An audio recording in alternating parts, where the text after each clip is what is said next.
Ellwood Colahan. He is a music and performing arts librarian at the University of Denver. He is past chair of MPMLA and serves on the committees of MPMLA, MLA, College Music Society, and the Guitar Foundation of America. His work has been published in NRSQ, Billboard Scholar, and College Music Symposium.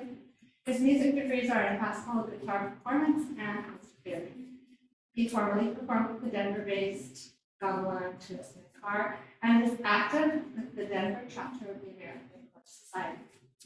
His research interests include classroom pedagogy, data sonification, early fretted instrument tablatures, and issues in contemporary Chinese music. He lives in Denver with his wife and 2 teenage children. Meghan Connolly received her BA in History from Portland State University and an MLIS from the University of Denver. Prior to gaining her MLS, she attended the Medieval Institute at Western Michigan University for graduate coursework in medieval studies with a focus on the history of the book and Latin paleography. Meghan's research interests include accessibility and user experience in libraries.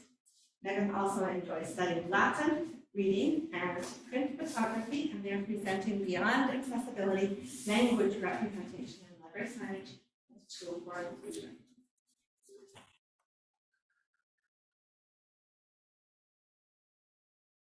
Thank you. So, in my slide one,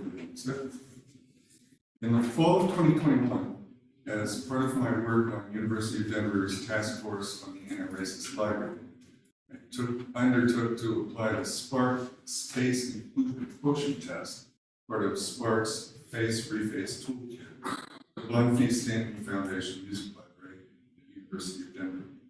The Space IQ test is a way to, quote, assess a space's people, art, artifacts, amenities, and temperature, and to, quote, improve representations of and accommodations for women and people of color.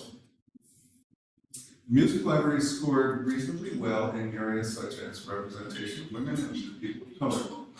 But another area of representation occurred to me as I looked around our space and considered representation of language. Even though the library served a community that speaks a number of languages, I was surrounded only by English, English signs, English browsing guides, English exhibit labels. How would this make me feel if I were not a native English speaker? In that moment, I resolved to change this aspect of the library's environment, but other priorities intervened and I acted on my resolve later. When I did get to work on changing the monolingual character of the library environment, I engaged the administration of the main university library in several of the discussions involved. The music library project became a pilot project for the main library. Today, Meghan Connolly and I will discuss our journey at University of Denver Libraries toward extending efforts at creating an inclusive environment into the under-examined area of linguistic representation. As Tony mentioned, the SPARC Space IQ test is an assessment of space that was initially focused on women and BIPOC in tech spaces. The Space IQ test can be used for a variety of spaces from a single group to buildings, parks, or streets. To give you a better example of some of the questions the Space IQ test asks, I will now go over a few examples. The first example asks you to estimate the percentage of women in the space you are assessing. As you can see, the next slide then provides data on what percentage of women in a space makes other women feel comfortable in that space and provides citations to other research to back up their findings. This next example asks you to critically look at the photographs, paintings, and sculptures and other artifacts in the public areas of the space. It asks you to include in your count the names of buildings, rooms, and other areas and how they positively or negatively depict or reflect white people and people of color. For this example, I deliberately chose lower numbers. When you assess that your space has a low number of diverse art and artifacts, it can be a sign that your space is not seen as welcoming to BIPOC. It then provides some suggestions for both quick fixes and bigger remedies to consider. One important aspect of SPARC Face Reface is that it acquaints users with scholarly literature on the ways diverse representation impacts people who inhabit an academic space as students. For example, Cherian, Cloud, Davies, and Steele have documented how objects in a computer science classroom convey masculine stereotypes that undercut women's students' sense of belonging and negatively impact their well-being. Another example, Purdy, Vaughn, Steele, Davies, Diddleman, and Crosby demonstrated that presence or absence of cues valuing diversity in institutional environments can make minority group members feel either safe or unsafe. I found it especially notable that Cheney and Sanchez demonstrated that gestures of inclusion in one dimension of identity contributed to perceptions of inclusiveness in other dimensions by signaling a more egalitarian social environment. When I looked for similar literature on the effect of language representation in academic libraries or in institutional environments more broadly, it was difficult to find. What I did find was that such literature often emphasizes the school library or public library sphere and assumes that multilingual signage is experienced by members of linguistic or cultural minorities as welcoming and inclusive without offering actual evidence to support this view. Perhaps the lack of evidence is because authors consider the case self-evident, but it leaves their argument without crucial support. For example, Alvarillo notes that few studies exist on linguistic diversity in libraries, and also that along with culture, language of foreign-born students, quote, represents an active and important part of their identity, information consumption, and academic socialization. Alvarillo asserts that multilingual signage helps non-native English speakers to feel more included in library culture, but offers no hard evidence. Wisnowski has discussed the role of libraries in supporting linguistic diversity and language preservation through their collections. She does assert that, quote, multilingual webpage access and signage can support powerful statements regarding the library's commitment to linguistic diversity, but offers no tangible evidence that this is so. Likewise, Elire and Ayala state that with bilingual signage, you tell Latinos that you recognize and respect their cultural differences and want to serve them, and that they are welcome in your library, but do not offer evidence to support this assertion. Bauman and Parker tell us that, quote, carefully created signage in libraries serving multicultural patrons will show patrons that their needs and interests matter and will encourage patrons to use the library, but also fail to offer evidence of this. Boyd argues that properly designed, multiculturally sensitive signage is an effective tool for increasing access, meeting user needs, and making the voice of the library more welcoming, but offers no evidence to support this thesis and notes a, quote, dearth of material on the topic of multicultural signs. Human focuses on the public library space, saying, quote, native language texts that are appropriate for the intended audience and without mistakes in grammar and meaning compose key components to your success with immigrant populations, but offers no evidence. The rare evidence to back up the thesis that multilingual signage supports an inclusive atmosphere in libraries comes from New Zealand, where the Maori people's status is recognized in the Treaty of Waitangi, the country's founding document.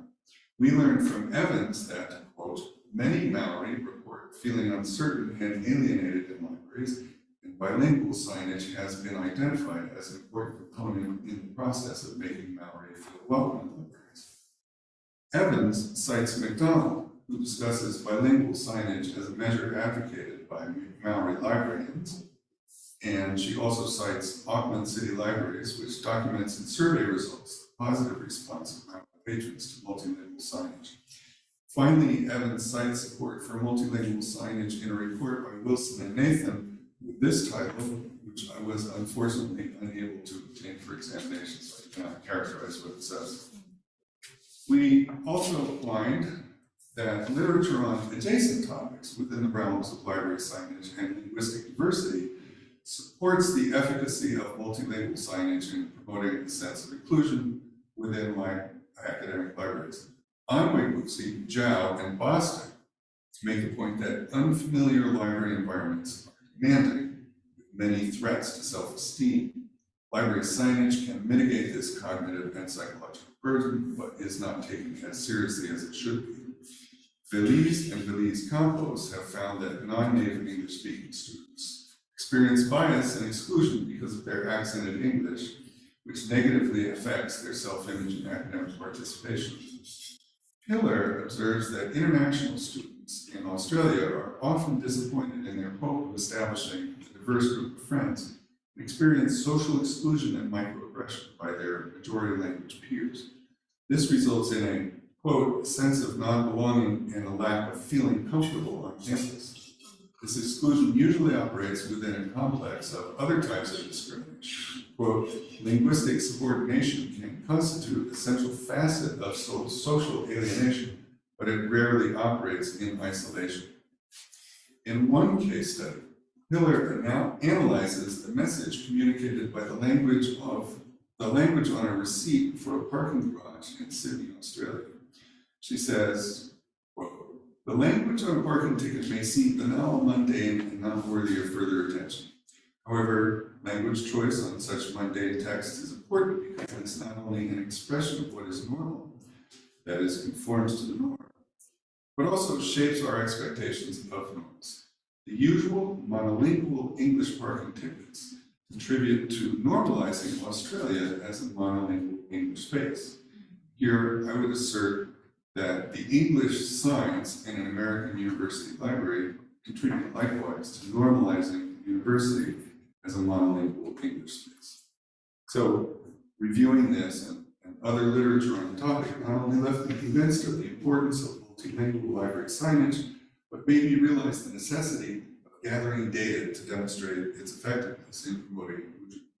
I approached Meghan Connolly, our access librarian, and Bridget Farrell, our interim associate dean student in scholar services, to consider together how to go about this. So together with Bridget and Woody, we crafted questions that we first took to our student staff at the main library for cognitive interviews. After adjusting our questions based on the students' feedback, we've created a survey in Qualtrics, which you can see here if you're interested.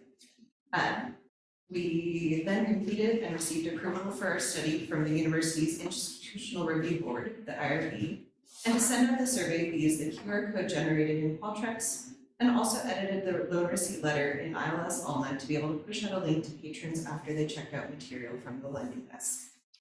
As someone new to Alma configurations, I thought that this was going to be a much simpler configuration. I was wrong. I thought that this would be a way that we could just copy the letter and send it out. This was ultimately untrue, and the next best way was to add the link to the loan receipt letter in Alma.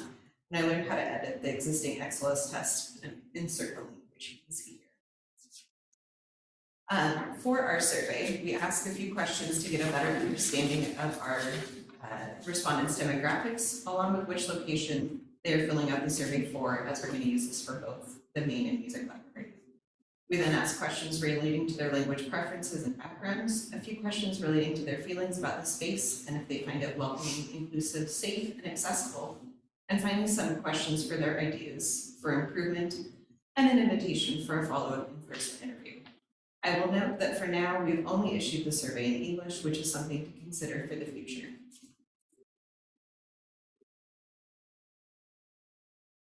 Our project is still in an early phase, but we have identified some issues to consider in doing this kind of work. One is choosing the target languages for signage translation. In the music library, it was fairly easy for me to identify Spanish and Chinese as the two languages most in need of representation because I have direct contact with the majority of international students in the School of Music. To replicate this program in a larger, more diverse environment, careful research might be necessary. How to obtain competent translations was another issue. We were fortunate enough to have a staff member fluent in both English and Spanish to perform the Spanish translations for us. For the Chinese translations, we identified a Chinese tutor through a campus partner. It's worth noting that because of this person's student visa, they were not permitted to be compensated for their work unless we hired them into a formal job. This required significant administrative resources. And in this, we were fortunate to enjoy the support of our library administration. There were specific design issues involved in creating multilingual signage. My staff member, Blake Foster Wagon, researched this and found a non-scholarly literature of best practices oriented towards airport signage. Here we learned to color code the different languages and the importance of not according one language a privileged status in the signage system. This was particularly important in terms of inclusion. Finally, there was the question of readability and choice of fonts. We felt comfortable making these choices for the Spanish text, but for the Chinese text, I found it necessary to draw on the expertise of native Chinese speakers among the students. Their advice was useful, and they also universally caught a punctuation error that had crept into our translations. This slide shows two different alternatives we user tested for all the students who were native Chinese speakers.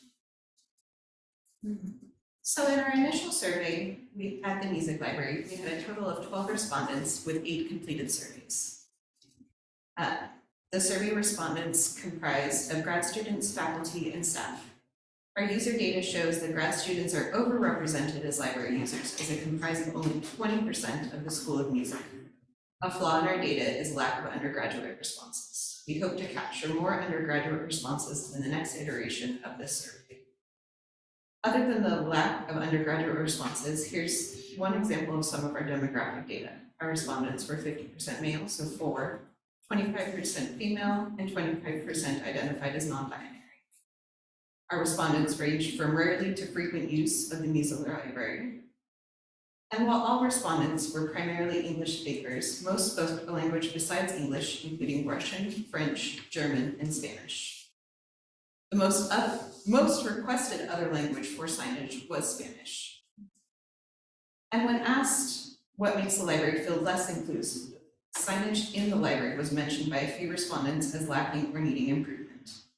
This further supports our hypothesis that there is a need for an improved signage and language represented in the library.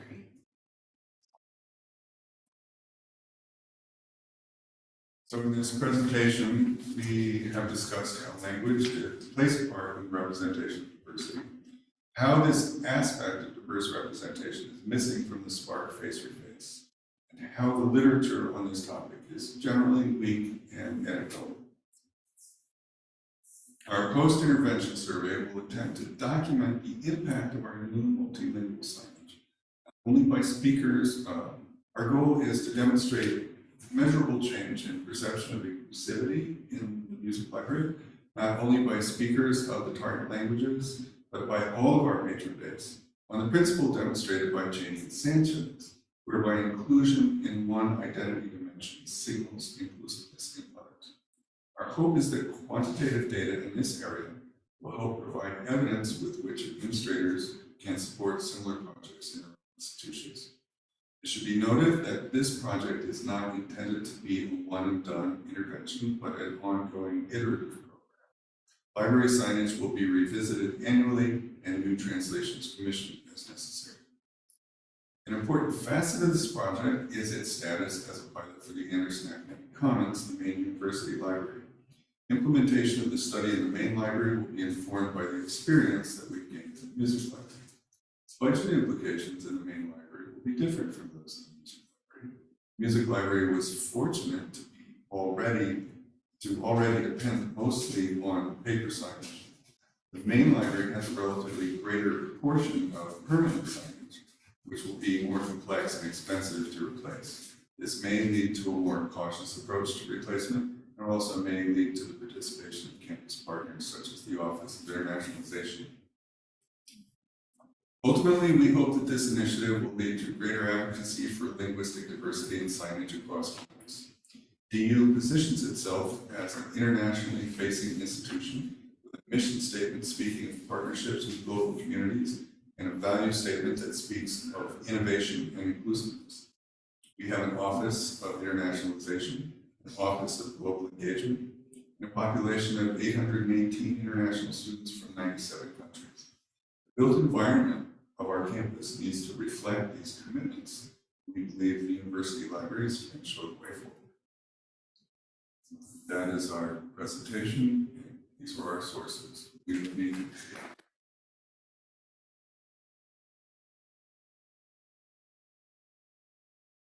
to entertain any questions. Is written Mandarin the same as written Cantonese? Yes, it is, but there is a distinction in written Chinese between simplified Chinese and traditional Chinese. Traditional Chinese is used in Taiwan and mainly uses a system called simplified Chinese. So we chose to go with simplified Chinese. But between Cantonese and Mandarin, So with the Spark assessment, one of the questions that you showed Megan, it asked how many women are in this space. By that, do they mean how many women work there, or It's the patrons, space or- as a whole, so it's designed, it was initially the survey was designed for looking at, you are a tech company, a tech startup.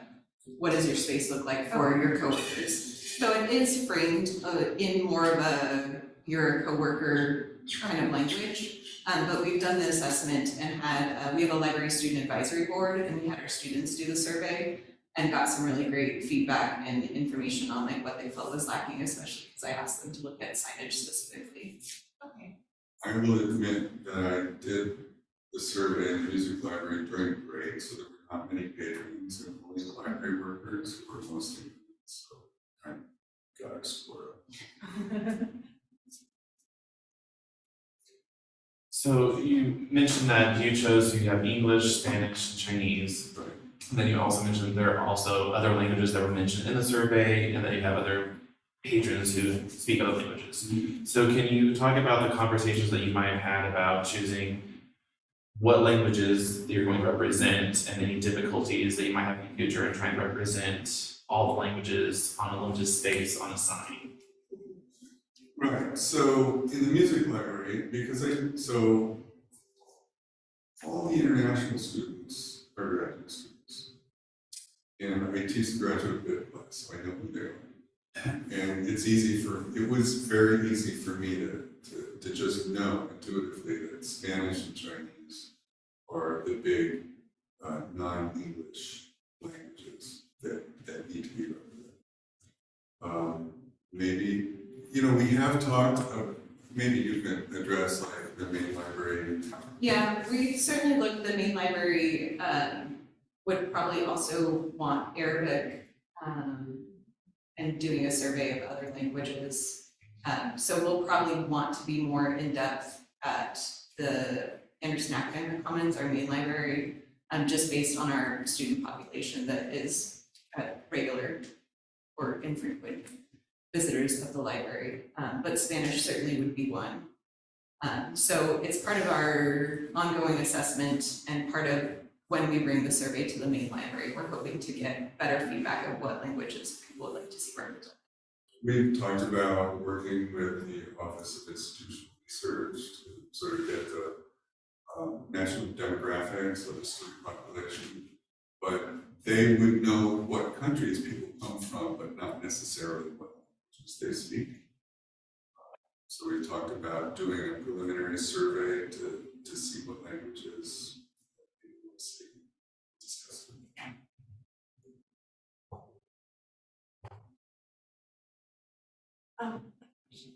This is a little weird. So have you actually printed the new signs? Do you have to go through a campus area to get them actually printed? No, Is there no. issues with the printing? No, they're going to be paper signs, replacing the paper signs that we already have, so we do it all ourselves. There's no logistical, in the music library, no logistical problems with getting the signs fabricated. We will probably run into more questions and concerns when it comes to having signage in the main library, because a lot of our signage needs to be branding, the right fonts and things. So we'll probably have to take a little bit of a stronger look at how our signage is coming together, what it looks like. We don't rely on paper signage too terribly much, so it would be replacing existing, plastic printed type of material.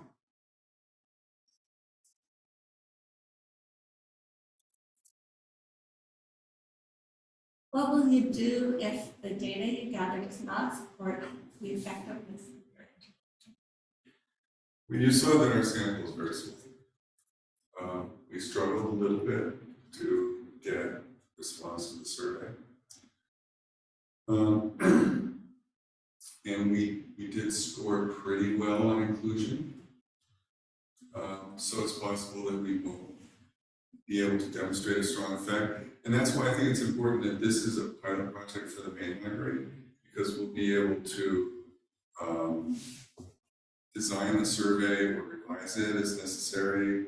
Have to, if we revise it very much, we'll have to go through IRB again, but we'll have the experience of doing a music library to inform what we do. And be able to capture better data with that experience. When we did fill out the IRB, we put that we would either have the fall of 2024 or fall of 2025 for the main library, so we kind of built in a little bit of time if we need to reassess or do anything with our data to still have it be kind of under the umbrella of our current IRB. If you did decide to do your survey in different languages, have you thought about translations, or would you continue to use the same you used? Yeah, so Qualtrics offers different languages of which we would be interested in looking at, but certainly would want a native speaker to check it. So I did notice that in Qualtrics when I was gathering data, is it does give you the option of different languages to fill it out. So we certainly are looking at it, especially for our Spanish-speaking community members, because we would like this to not just be students, faculty, and staff, but the main library has a pretty good public community that comes into the library fairly regularly, and we want to reach the kind of a broad swath of people.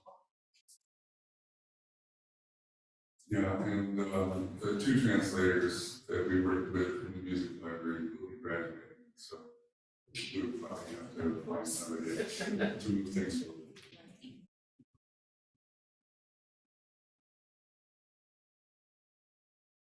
This is fantastic. I've often wondered how non-English speakers navigate our databases. And at least in Google, you can put on Google Translate and try to peg your way through, but are there any library, I'm sure in Spain and Mexico, they have Spanish interfaces. I know it's one thing that we've been looking at in our metadata and discovery kind of working group in the library is having other languages for when people are doing basic searches. So it's something we are considering language on multiple levels and how it affects our student population. Yeah, and what we're trying to do here, we try to differentiate this from accessibility issues. And more focused on what it feels like to be in that space. But what you're talking about is a very real research. The information about language will also go past just signage, but also includes like texts and books and scrolls that are in different languages. I know that you guys recently acquired the Japanese art song repertoire. But it's hard as a student and musician to be able to access those pieces, particularly pieces in languages that are not in French, German, Italian, English. Right. So, so there's diversification within the collection, which is a separate issue, and the Japanese art songs is kind of like a tiny part of that. As far as tools for accessing text in foreign languages, non-English languages, I should say, you tell me, Allegra, do they have IPA in them, or what are the texts like? Usually in books, I haven't gotten any books that are outside of German, Italian, English. Sometimes Russian will not have IPA. Okay. Oftentimes Russian will not have IPA, it will just be written in Cyrillic. There would be, oftentimes in Italian text, there's no IPA, there's no telling how to do it. English texts have no IPA, there's nothing to tell you how to pronounce it. So, In the scores themselves. Yeah. Usually not. You would have to look it up on a different website for like IPA source, which doesn't have all pieces. So I also want to emphasize that although we're talking about signage, using the word signage, but browsing guides are also part of this project. So there are texts that belong to the library environment that we're also considering. Okay, we'll have to stop there. Thank you very much. So,